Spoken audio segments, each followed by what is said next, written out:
can't believe I have to write a 10-page paper on renewable energy sources by Monday. All I know about them are that they come from sources that are continual, sizable, and natural.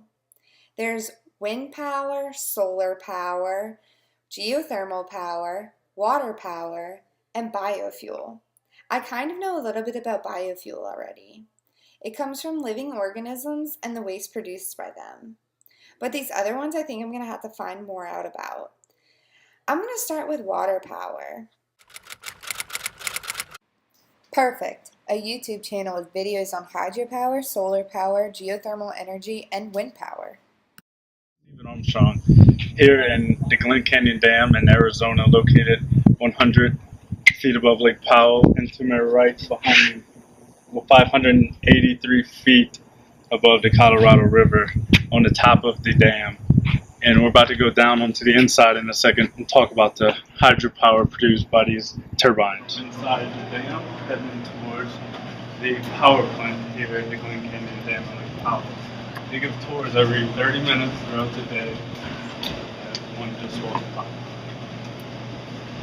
And here it's 2 acres of Bermuda grass, believe it or not. So there's no dust and sand when we're doing it. And here's the entrance of the power plant, which is actually separated from the dam, and the water is fed through tubes that are inside the dam into the generators, which are located here. As we see, there are 8 generators made by General Electric. Each one of them can produce, on average, a day, 1,380 megawatts at any given time, if all 8 are running. Yearly, they produce 5 billion kilowatts annually, and they produce enough power for 1.7 million homes in 5 states throughout the Southwest. And California uses most of the energy. And as you can see, they're actually taking apart one of them to replace it down there to your left to make it more efficient, reliable, and it's the cheapest way to make energy. And here it is, the power plant, the Glen Canyon Dam, and here's hydropower, and that's all. The Glen Canyon Dam looks really cool, and considering it uses 8 generators, it's obviously a great source of hydropower. Let's check out solar power now. My name is Jeffrey Lund. I'm here to talk about renewable energy resources, mainly solar panels for homeowners. Solar power is a free and inexhaustible resource that has no waste or pollution expelled during its usage. Solar power is a low cost that requires little maintenance and gives off no emissions, so it does not contribute to global warming in any way, making it a better alternative to fossil fuels. According to solarhome.org, there are 2 types of solar panel systems for homeowners: grid-tied systems and solar battery backup systems to store the energy. Whether you use either a grid-tied or an off-grid one, they both provide clean, efficient energy for years to come. A normal system includes the panels that create electricity when struck by sunlight, which is then fed to the batteries. The batteries are where the power is drawn from when you turn on a light, a microwave, or another appliance. They store energy for use, so even during the night or when it's overcast, you'll still have a steady supply of power. In grid-tied systems, the panels are tied to the existing power grid, where you can create more power than you use. The excess is fed back to the grid and the power company buys it. When you use more power than you create, the power company supplies the difference. With a grid-tied system, it's quite common for the power company to send you a check in the month instead of a bill, check in the mail. According to wholesaler.com, the current price as of June this year includes a medium-sized grid-tied system that uses about 24 panels, generates 815 kilowatt hours a month. It costs you about $10,000, but after a federal tax credit of 30%, it could cut down to about $7,000 plus installation. According to nationalatlas.gov, by 2013, there was over 400,000 homes across the U.S. using these solar systems, which contribute to solar power becoming the 2nd largest source of electricity generated behind natural gas. Today, there's enough solar electricity that can generate enough clean energy to provide power for over 1 million homes across the United States. Hi, my name is John Turnipseed. I'm the homeowner here with some solar panels. I've had them for about a year and a half now. We got them in 2012 when they still had a good tax credit. I was able to get 80% of the cost covered totally between the 50% from Louisiana state tax credit and the 30% federal. They've made a big difference in our electric bill. We were paying about $300 a month, and now we're down to about 120. It's more than cut it in half. And the type of system we're using is a solar PV system with a battery backup, which means that if we have an interruption of service, the solar panels will still collect energy from the sun, and it's recharging battery backup power that we can use to, in turn, power the house if there is no live power coming from the electric company, which is Energy here.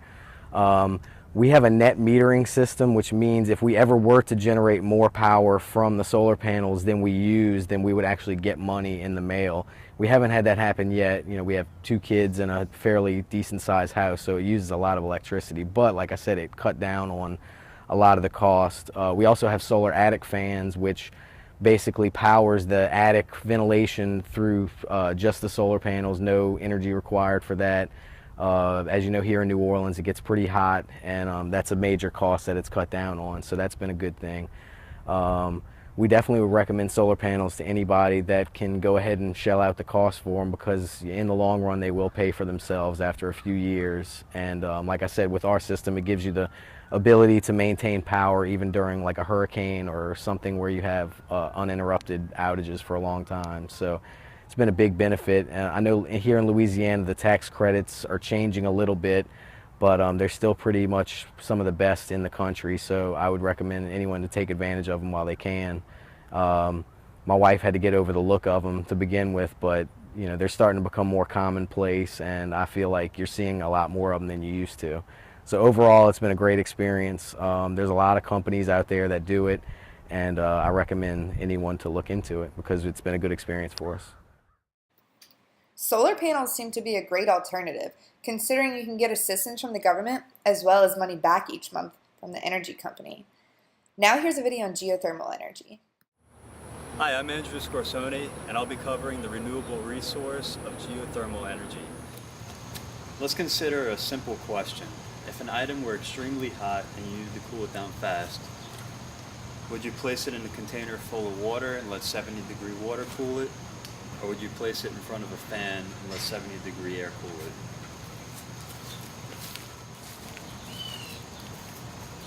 Assuming the item wouldn't be damaged by the water, most of us would choose water to cool down the item. The reason for this is that water is a better conductor of heat than air. Water will cool down the hot item much faster than air will. Without even realizing it, nearly every day we are faced with choosing between cooling something down either by using water or by using air. Ironically, that something is ourselves.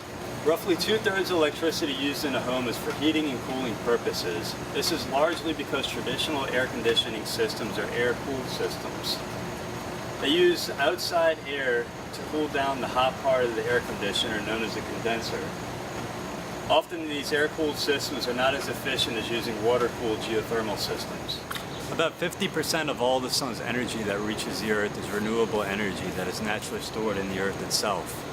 Geothermal systems work by tapping into this renewable resource using a liquid loop.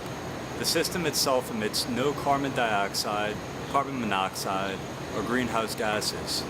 Using a standard 3-ton geothermal system instead of using a 3-ton traditional system is about the environmental equivalence of taking 2 average-sized vehicles off the road.